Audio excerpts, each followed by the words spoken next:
See this saw? A tree fell on this. You might be wondering why I'm running it. Look at that. Taped together, it's leaking oil. My big saw burned down, melted, shot, done. So I'm using that thing. All right, everybody. So within the last 2 weeks, I've run into a bit of bad luck. The most powerful chainsaw I have that I rely on for the core of my production burned up. So what I've done in deciding whether I want to buy new saws, fix old saws, get a used saw, I decided to buy jugs and pistons to fix 2 saws. Now, this looks like a piece of garbage, doesn't it? And it is. Look at this. You can see in there, the cylinder is torqued. You can see that the rings are molded right into the aluminum of the piston. That means you will get no compression. Now, the risk that I'm having is kind of small here because the jug and piston was only $30, which is really unbelievable. But how this fried is the question. Did it fry because it had an air leak coming from the boot on the carburetor or the seals on the crank bearings? So if it's the seals on the crank bearings, which I don't have a test kit for, I'm going to be wasting my time and energy because it's going to suck in oxygen and or air, and it's going to burn up again.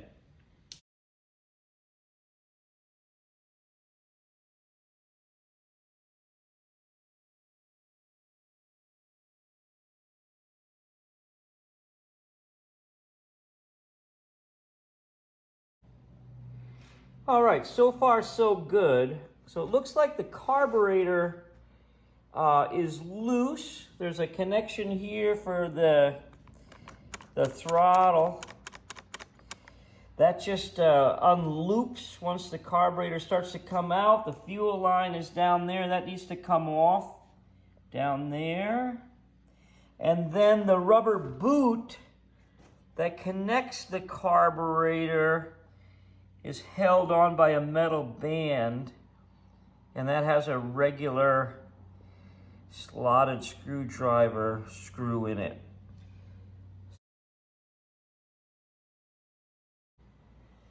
Okay, so it's easier to pop off the handle and unhook the wire from this side and then get it to come out the other way. All right, so far I'm liking the ease of this. It looks like I can just untwist this wire and get that separated from the carburetor. And then with a little wiggling here, I can pull the carburetor off. There it is. Awesome. So now, if I can undo that boot, and now I can start focusing on removing the jug and piston. This is awesome. Okay, now it's time to remove the jug and piston. So there's a star drive screws here. These are usually pretty tight. Get those loose. There's 4 of them. I'll crack them all and then go back. Oh yeah, that one didn't seem too tight. So this is another place where the motor can suck air. If you're, oh wow, that was really loose. If your head bolts aren't tight, the motor can suck air right through the jug. What's going on here? Yeah, this one is totally loose. Well, that might have been the problem. If the head wasn't tight on there, this could suck air, and then that's what could cause it to fry. So motors fry for a couple different reasons. 1, not enough oil in the gas. 2, just running it way too hot if it's hot out. And then 3, if it's sucking air. So it's usually air or not enough oil or water in the gas. So those are all things that you want to worry about. But with this one, the head bolts might have vibrated loose a little bit. It just takes a little bit of air to get the mixture wrong, and then it'll just burn way too hot. All right, so this is kind of cool. So as I mentioned earlier, it's really important not to get air, more oxygen than your oxygen and fuel mixture into your cylinder head. So when they build these saws, they put this metal plate here that goes behind the carburetor. Then they've got this metal ring that goes in there to give this rubber structure. And now for me to be able to get the jug and piston off, I have to push this rubber in on the other side of the plastic, which I think I'm going to do with a tool. Try not to poke a hole in it, and then I'll be able to lift out the, oh, here it goes. I'll be able to lift off the jug. Here it comes. Let me just spin this around now. This is kind of cool. Don't want to wreck that rubber because that could be a problem. All right, come on, baby. All righty. Will it come out on the other side of the thing? Oh, there's our screw in our gasket. Probably have a new gasket. We don't want to wreck that. So there's your piston. There's the rubber boot I was talking about. And don't lose our head screws. There's your scarred cylinder wall. It's not that bad. You might be able to polish that out a little bit. But the piston is totally fried here. Okay, this is kind of interesting. There's a little clip ring in here. And it looks like the one on the other side was missing.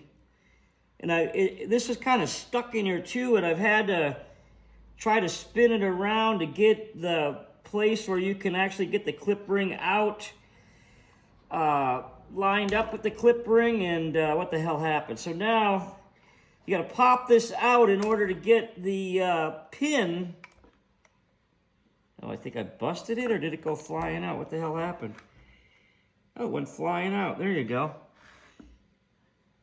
They'll give me new ones in the box. So now I got to pound out the pin that's holding the piston onto the crankshaft, and then I don't want to hurt the bearing or anything, so I got to get some different tools for that.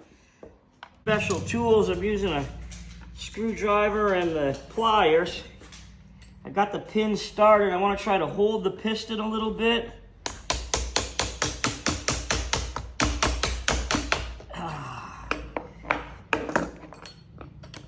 Should kind of just push out. Oh my God.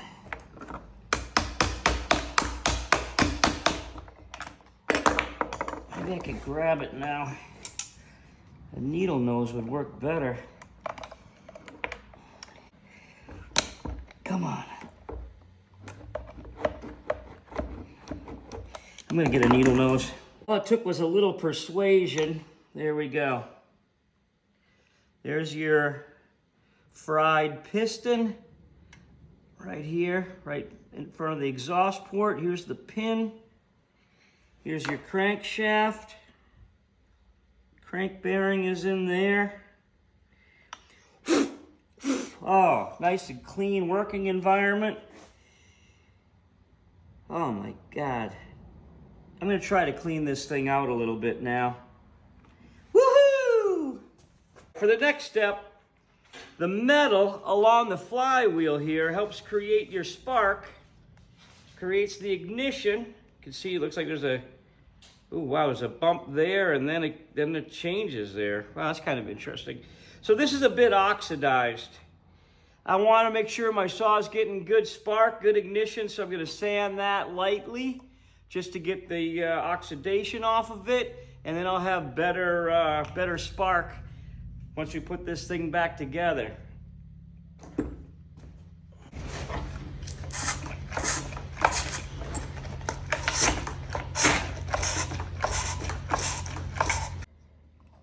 Okay, so this bumped up part is what rubs up against the coil, creating the spark.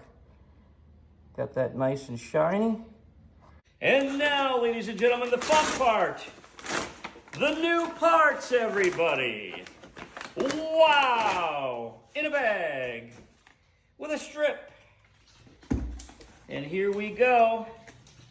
What do we got? Oh boy. No gasket, so good thing I didn't break that. No pressure relief thing, so good thing I didn't break that. But we got a jug and a piston. All right, I'm gonna get this opened up and we'll get ready to put this back together. Woohoo! Okay, so this is pretty interesting. They give you an arrow on the top here, which shows which way it goes to the exhaust.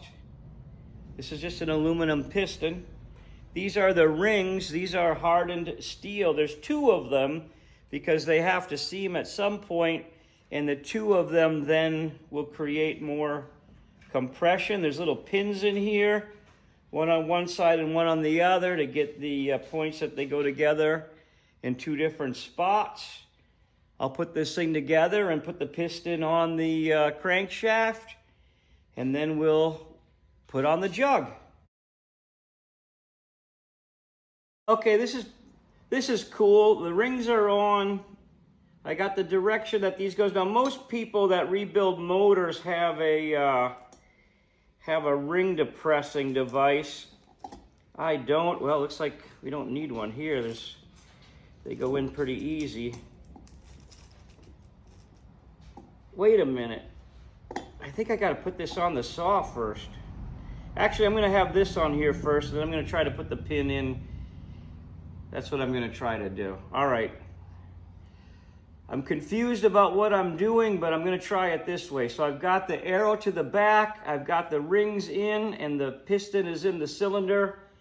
Now I'm going to try to put the pin in and put the piston on the saw. Okay, so I did not rip this gasket, which would have been a problem if that would have been a problem because it didn't come with one. This gasket is the same both ways. This was down before, I could tell by the crimping on it. So we're going to set the gasket on here. And there's the air compressor. There goes the dog. He eats the air compressor. Now we'll make sure this is the back again.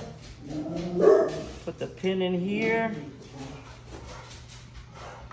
And then lower the piston onto the crankshaft. Buster, stop it.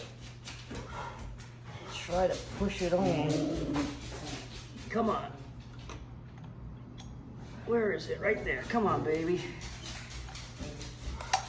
There we go. All right. Awesome.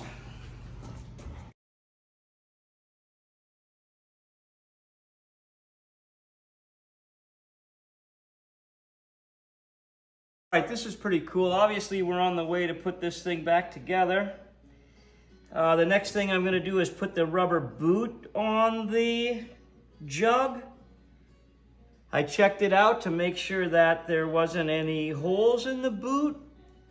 As I mentioned earlier, air is the enemy of these motors. If it gets air in other than anywhere than through here, they'll lean out and fry. So let's see if I can get this on now. Okay, so the little nut came off of the metal ring that holds the rubber boot on. Took me a while to find it. It was it looked like this, a piece of goo, believe it or not. And I finally started rubbing the pieces of goo, and there it was.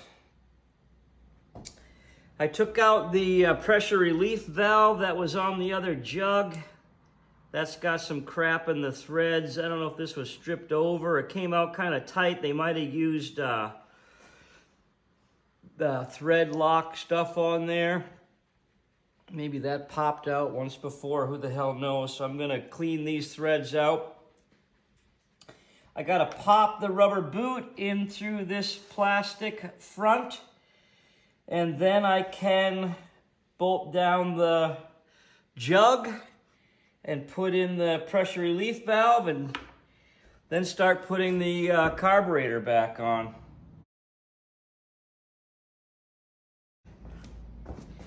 Okay, this is pretty cool. The head screws are in. They are going in well. This is very important that you don't cross thread anything. You cross thread a head screw and then you're pretty much shot. So these have some resistance, but it's a good resistance. It's like an old thread. So I'm gonna do them all close to tight so that the head seats down tight in a square sort of way rather than one tight before the rest of them. And then I will crank them down. We're getting there now. We'll be having this thing rambling here in a little bit. Woo!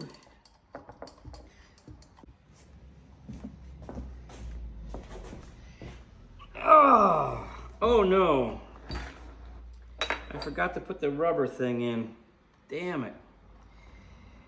All right. So this has gone together the same way it came apart. Where's the rubber thing? There's the rubber thing.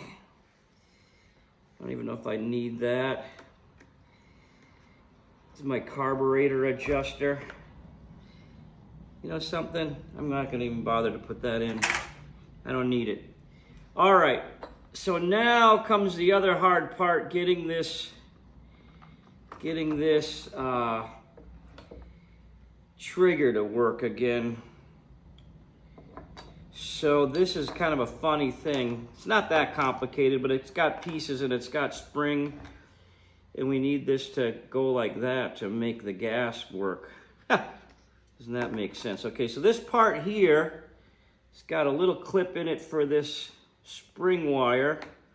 And it fits right in there. It's a depressor thing to do something. And this thing here looks like it goes in there like that. Kind of. Oh yeah, there it goes. Whoops. Okay. Yeah, look at that. Oh yes, we got it. There we go.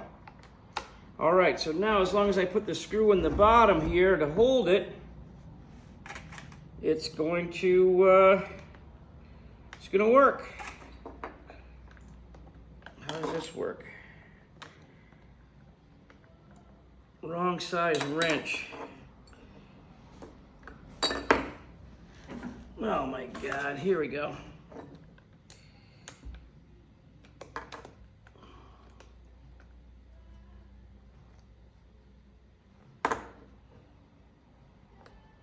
All right, All right, now the air cleaner holder piece. I have no idea where the air cleaner is for this, so I might have to modify one from another saw.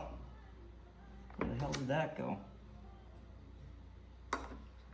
Oh, there it is. You don't want to get any bolts or nuts in your motor. You'll be totally screwed up.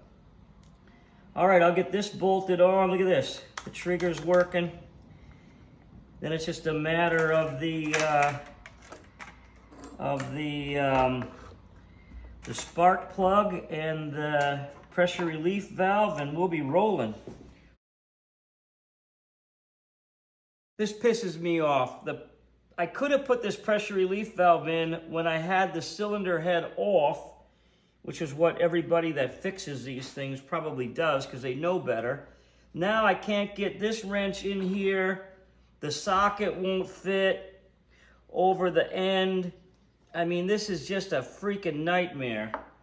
Maybe this is the right size. Still, now this one won't fit in. Look at this. They're not deep enough. It just isn't going to work.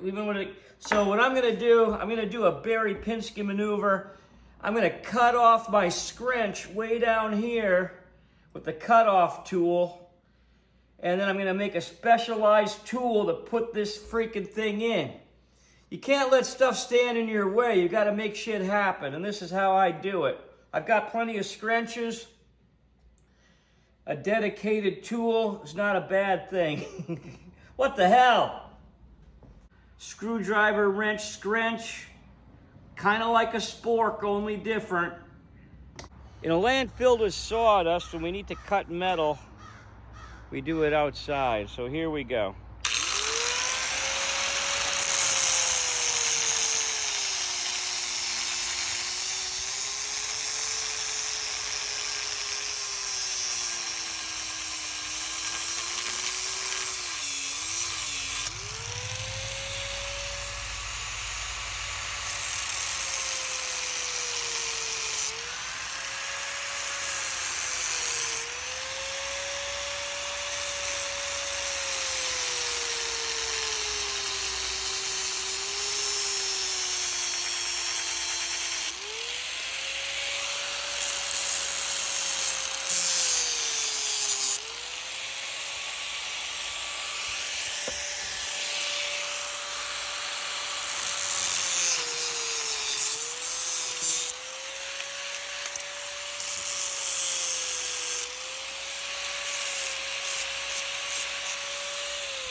I win!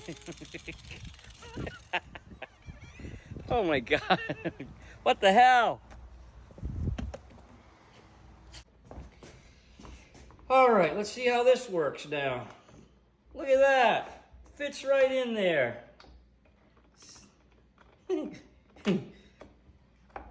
That's what you need. No time to screw around. Woohoo! And now I'll use my other scrunch to put in the spark plug. Ooh, we don't want to over tighten it, but that sure did tighten up fast. From finger tight to tight in 2 seconds. You don't want to strip this. You gotta have it tight for some comprendo. Yeah, that's pretty good. All right. Art, people. Art is like a window to the soul of the universe. Some of it you just can't explain. And when you're in an art gallery, you should take it to heart and have it be like sacred ground. And the last thing you'd want to do in an art gallery is repair a chainsaw and then start it without a muffler. But being the redneck artist that I am, that's what I'm gonna do right now. Let's see if this starts. Oh my God, this thing wants to go. Woo, woo, woo. That's amazing. Wow, Buster. All right, there we go, it runs. I'm gonna put the muffler on it and put in some fresh gas, and it's always fun to run a chainsaw without a muffler. Even in an art gallery. Okay, silly me. I had the chain brake on in the gallery. I've got the muffler on. I don't even know if I know where the side cover is for this thing. I'm gonna put that screw in. All right, now let's run this sucker. Ooh, this has got some comprendo.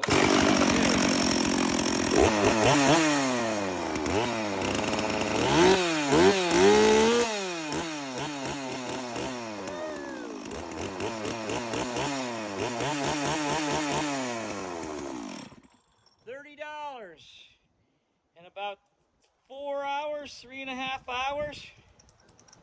We're back in business. Woo!